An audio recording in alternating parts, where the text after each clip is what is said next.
ఛానల్‌కి లైక్ చేసుకోమని అడగట్లా, సబ్స్క్రైబ్ చేయమని అడగట్లా. ఒక కామెంట్ ఇవ్వండి నాకు చాలా బలాన్ని ఇచ్చినట్టు అవుతది.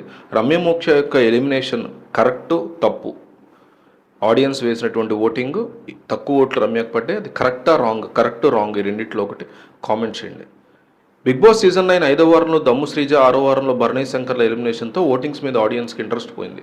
ఈ రెండు ఎలిమినేషన్లు బట్టి తెలిసింది ఏంటంటే బిగ్ బాస్ వాళ్ళకి కావాల్సిన వాళ్ళని ఎలాగైనా ఉంచుకుంటున్నారు అనేటువంటి ఆరోపణ వచ్చింది. వద్దనుకున్న వాళ్ళని ఎలాగైనా పంపించేస్తారనే ఆరోపణ వచ్చింది.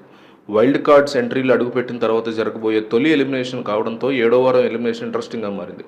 ఈ ఏడో వారం మొత్తం 7 కంటెస్టెంట్స్ నామినేషన్లో ఉన్నారు.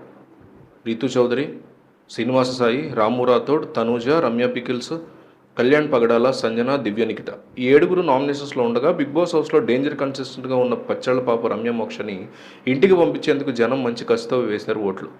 ఏ ఆన్లైన్ పోల్ చూసినా రమ్య మోక్షకి లిస్ట్లో ఉంది ఓటింగ్.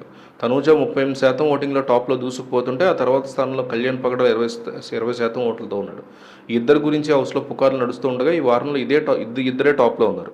ఇక ఆసక్తికరంగా దివ్య నిఖిత 11 ఓట్లతో 3వ స్థానంలో ఉంది.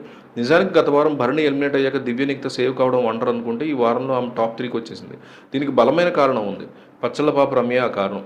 నిజానికి దివ్యకి ఈ వారం ఓటింగ్ లిస్టింగ్ ఉండగా లీస్ట్ ఓటింగ్ ఉంటే ఎలాగైనా పచ్చళ్ళ పాపను హౌస్ నుంచి బయటికి పంపాలనే ఉద్దేశంతో లీస్ట్ ఓటింగ్లో ఉన్న దివ్య నిఖితకు ఓట్లేసి మరి పచ్చళ్ళ పాపను సాగనంపేటుగా ఓటింగ్ జరుగుతున్నట్టుగా ఉంది.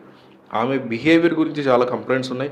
హౌస్లో ఉన్న వాళ్ళ గురించి పర్సనల్ అటాక్ చేస్తోందని, నోటుకు వచ్చినట్టు మాట్లాడుతోందని, పేలుతోందని, అఫైర్ల గురించి పదే పదే తెర మీదకి తీసుకొస్తోందని, ఈమె ఏదో ఒక అంత డీసెంట్ పర్సనా అన్నట్టు ఆ పర్సన్ను ఆ సంఘానికి అధ్యక్షురాలు అన్నట్టు కళ్యాణ్ తనుజుల గురించి చెడుగా మాట్లాడుతుందని, బ్యాక్ బైటింగ్ చేస్తుందని, నామినేషన్లో కరెక్ట్ పాయింట్లు చెప్పకుండా పిచ్చి మాటలు మాట్లాడుతుందని రమ్య మోక్షకి ఇవన్నీ నెగిటివ్గా మారాయి. అంతేకాకుండా హౌస్లో ఉన్న వాళ్ళు బాండింగ్లో పెట్టుకుంటున్నారంటే ఏది పడితే అది మాట్లాడిన రమ్య వారం తిరిగేసరికి అవే బాండింగ్ల కోసం తెగ ఆరాటపడుతుంది. మాధురి కాస్త దూరం పెట్టేసరికి నన్ను దూరం నెట్టేసావు, నాతో బాండింగ్ ఉండట్లేదంటూ గొడవకు దిగింది. ఆమె చూపు, మాట తీరు, వ్యవహార శైలి మీద ఆడియన్స్ రగిలిపోతున్నారు. ఒక రకంగా దివ్యల మాదిరి అయినా పర్లేదు కానీ ఆమె కంటే రమ్యది వరస్ట్ బిహేవియర్ కావడంతో ఆమెను వెళ్ళగొట్టడం కోసం దివ్య నిఖితకు ఓట్లేసి మరీ పైకి లేపారనే మాట ఉంది.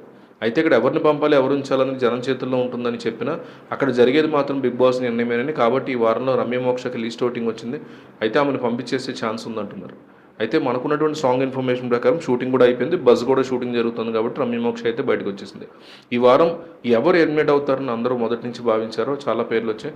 రమ్య మోక్షకి 36% ఓట్లు పడగా తర్వాత స్థానంలో రాము రాథోడు, శ్రీనివాస్ సాయి 12%, రీతు చౌదరి 11, 4వ స్థానంలో తనుజ 10, 5వ స్థానంలో సంజనాకి 8, దివ్యాకి 6, దివ్య నిఖితకి 6% ఓట్లు పడినట్టుగా తెలుస్తుంది. హౌస్లోంచి బయటికి వెళ్ళిపోవడంలో రమ్య మోక్ష వెళ్ళిపోవడం అనేది కరెక్ట్గా పంపించారా, రాంగ్గా పంపించారా, మీకు ఏమనిపించింది ఏంటది క్లియర్ కట్గా కింద కామెంట్ అయితే చేయండి.